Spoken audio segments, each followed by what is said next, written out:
podcast. I'm here in the beautiful cabanas at Black Hills, and I'm here with my new friend Jesse, who is the lead wine evangelist here, and we're going to get seriously geeky about Carmenere. Jesse, thank you so much for making the time to be with me today. Thank you for having me, Kristof. Jesse, you love Carmenere as much as I do. I sure do. I'm a huge supporter of Carmenere. And so, from one Carmenere lover to another, you have to explain to me, whose crazy idea was it to start growing Carmenere in the South Okanagan? Yeah, well, you know what? You're not the first person to ask that, and you're certainly not the first person to think it's crazy to grow Carmenere in Canada. And it did start off more as an experiment than anything else. In the early 2000s, we had planted only 0.42 of an acre, more so envisioning it as a blending grape for our flagship wine, the Nota Bene. And right, because Carmenere is part of the traditional Bordeaux style blend, right? That is true. It is a lesser known original Bordeaux grape. So that was the original vision in the early 2000s. That being said, when we had our first harvest of Carmenere in 2005 and tasted that juice on its own, it was evident right away that it would never see a blend, that it was far too unique on its own, and has been bottled as a single varietal since 2005. But now, how does Carmenere grow from 0.42 of an acre to, what's production level this year, 400 cases? It is, yes. Right, so there's more to the story than just that, right? There certainly is, yeah. So when we had first started bottling the Carmenere for 2005, of course to release it a couple years later, we were pleasantly surprised with the feedback that we got from it. It is an incredibly complex red, and although it is a thinner skinned grape, it has a lot of structure, a lot of intense, robust aromas and flavors to it. And we found that we could just never make enough Carmenere, especially from 0.42 of an acre. It was after that first vintage that we had increased the plantings, not by much, only by a couple acres on our Sharp Rock vineyard at our winery.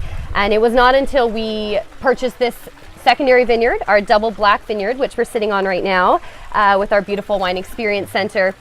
It wasn't until we had this second property here that we were able to produce the amount of Carmenere that we really want to be able to share it with maybe not the world, but to be at least able to share it with everyone who visits us here in the Okanagan. Absolutely, and you guys were one of, if not the first Carmenere in the country. We absolutely were, yes. But now you are not the only. In fact, there's several here in the province who are starting to produce Carmenere, and some of it of very good quality. Do you see Carmenere as being something that has a real viability here in the Okanagan? I really do, especially here in the South Okanagan. We are within Canada's only desert. We have a very unique microclimate here in Oliver and Osoyoos. With our desert climate, we have a diurnal climate, meaning we have incredibly hot days during our growing season, but followed by consistently cool evenings, which aids in the acidity in the wine, right, in the final product. Furthermore, although Carmenere is a thinner skinned grape, it is not our first red that we harvest. We actually let it hang for quite a while, and it's actually one of the last reds that we harvest.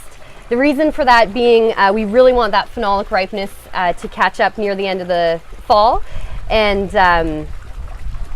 the final product is something a bit lighter in tannin, but with intense spice and smoke and beautiful aromas to it, while still having that nice berry component on the palate. So what's the future then for Carmenere here in the South Okanagan? Well, I think it's going to remain a pretty unique varietal for the Okanagan in particular. I do think that we are going to see a few more. As you mentioned, there are now a good handful of Carmenere being produced in BC. But I think they'll remain single varietal, mostly for the reason that it's such a unique grape, especially coming from BC, and to let those unique flavors stand on their own really shows the varietal in all of its complexity. What's the biggest challenge with growing Carmenere here? The biggest challenge with growing Carmenere here would be having a bit of a cooler spring, which typically, to be honest, since I've been here, hasn't been an issue at all. Just this year, we had some 20-degree days in March and February, so it's been a pretty early start to the season.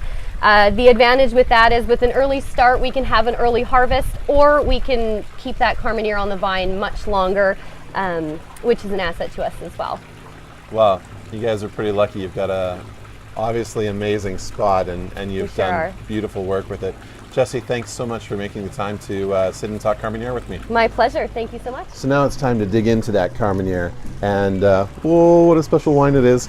You know, if you take a look at it in the glass, it's just got such a beautiful light violet hue to it.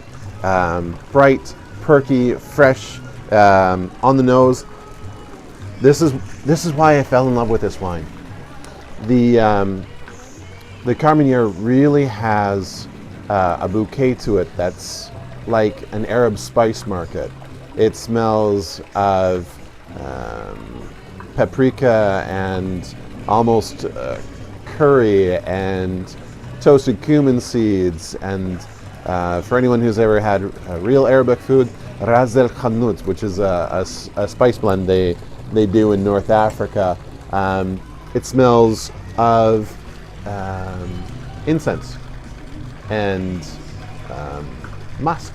It's really quite unique. In fact, I don't know of many Carmenere producers anywhere in the world who produce a wine that has this kind of intensity to the bouquet. And then the palate. Wow, that is so full of verve and vibrancy and life. It's a lean wine. Oh, absolutely. This is a cool climate wine, and there's no mistaking it. But there's a balance to it. There's a harmony. The full acid structure, which carries a lot of red currant tones, young strawberry tones, has impeccable balance and really needs absolutely no food at all to bring it into harmony. It's harmonious all on its own. Tannin structure is medium, very, very silky, very well integrated as well. This 2014 vintage, I would give a score of 92 plus points, and although it's not available to the regular consumers, this quite possibly is actually worth joining the wine club if for nothing else. It's an absolutely extraordinary wine, and I hope you make the time to come down here and try it for yourselves.